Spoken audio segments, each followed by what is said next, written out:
oldu. Nokat Kabacı Notasyonu Kontrolçuları.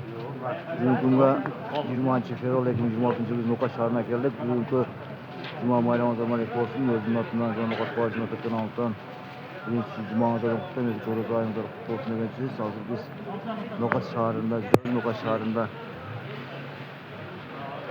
bugünkü Kalel'in köçü hazırkı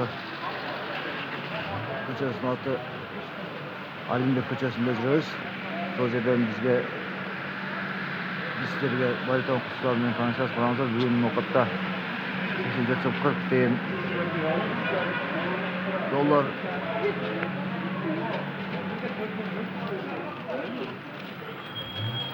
евро 102.20 тиын екен, рубль 1.035 екен. Қараңыздар.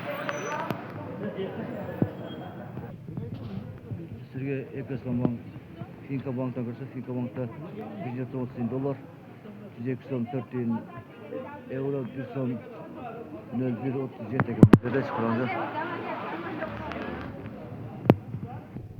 Bakay banktakiler şunda ekan rubleler qarаңыздар.